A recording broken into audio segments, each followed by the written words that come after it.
Hello, नमस्ते. कसे आहात सगळे? छान ना? मी पण मस्त आहे. अहो, हल्ली काही मुलांची अवस्था आपण बघतोय. अहो, पगार बघितला तर लाखात पगार, लाखाचे वर. महिना अखेरीला काहीही नसते.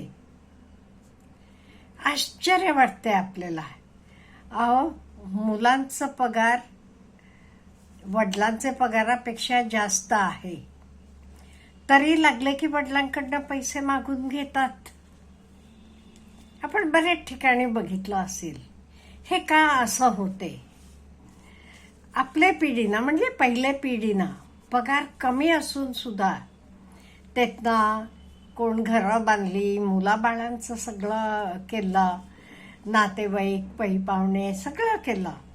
तर आता ह्या मुलांना एवढ्याला पगार असून सुद्धा ह्यांचे हातात पैसे का उरत नाही, हा प्रश्न त्यांनाही पडतोय.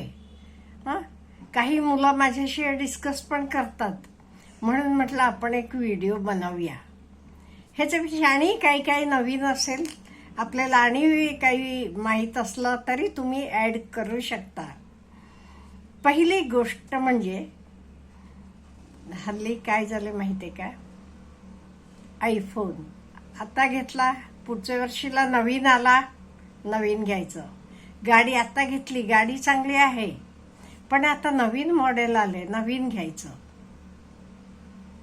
म्हणजे आता पहिला आपला फोन आहे चांगला, व्यवस्थित काम करतो, तरी आपण नवीन मॉडेल आले म्हणून अपग्रेड करायला जातो.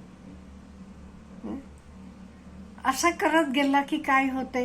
आपल्या हातात पैसे उरतात का? नाहीये.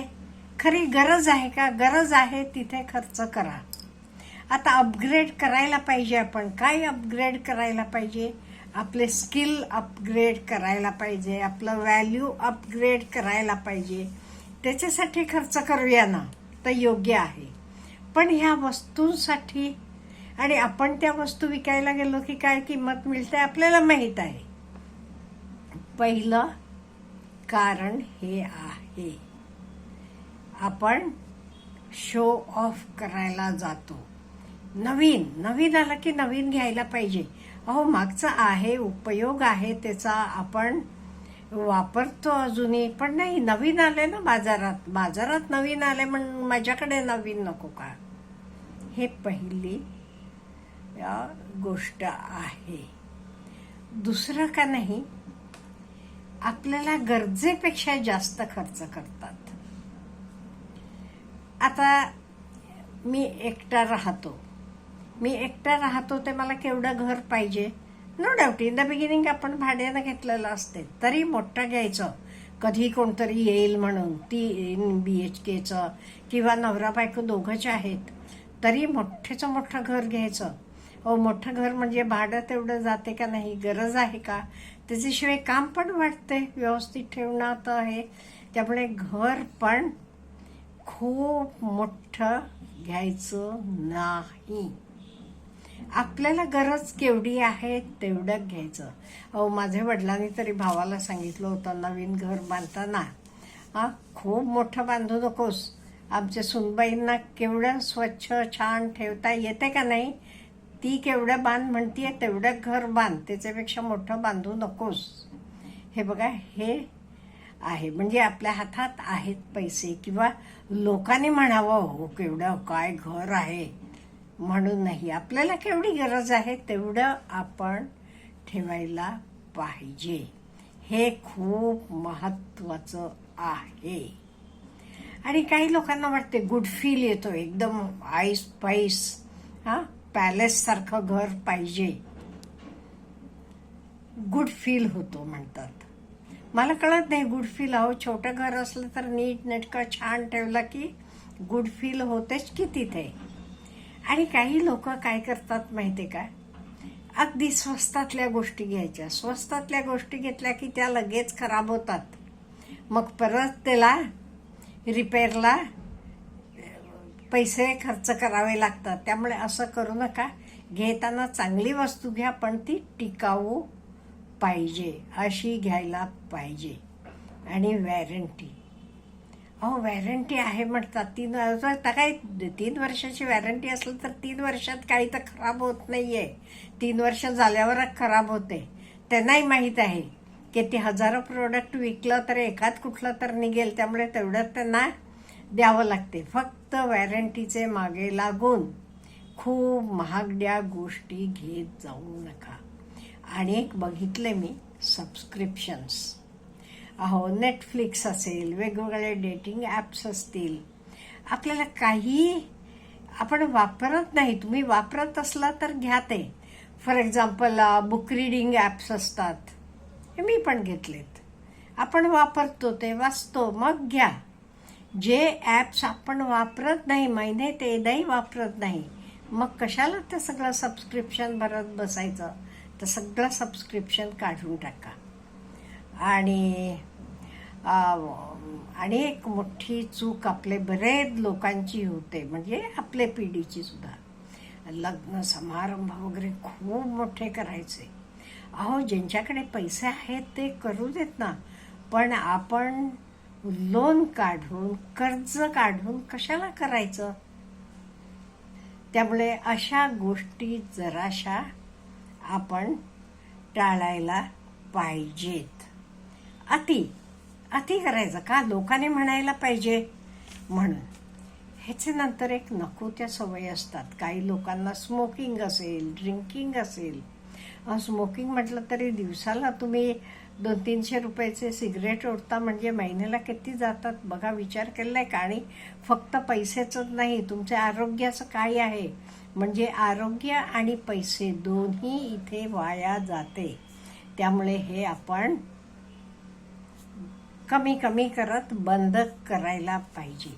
आणि मी बघितले हल्ली कित्येक वेळा सारखं बाहेर जेवायला जायचं, बाहेर फूड किती महाग होतो. आणि कशाला तो महाग होतो माहिती आहे का. एस्पेशली का म्हणजे आमच्या ओळखीच्यांचं जे हॉटेल आहे, मोठं हॉटेल आहे, ते म्हणतात एवढ्याला ते चार्ज करतात. ॲक्च्युअली खर्च तेवढा नाही, 1/4 सुद्धा मेटेरियलला खर्च येत नाही. त्यांना ते सर्व्हिसेस, पगार ते लोकांचं वगैरे द्यायचं आहे का नाही, त्यामुळे तर फूड एवढा महाग होतो.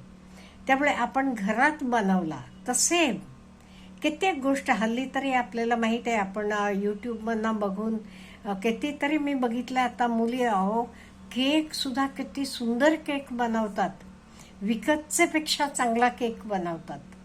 त्यामुळे आपण प्रयत्न केला की गोष्टी चांगल्या घरात बनवू शकतो.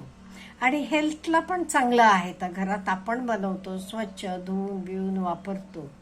त्यामुळे शक्यतो घरात आपण बनवायचं. कधीतरी जावा, नाही म्हणत नाही मी, पण रोज उठकीसूट आपण बाहेर गेलो का नाही की तर जरा महागात पडते.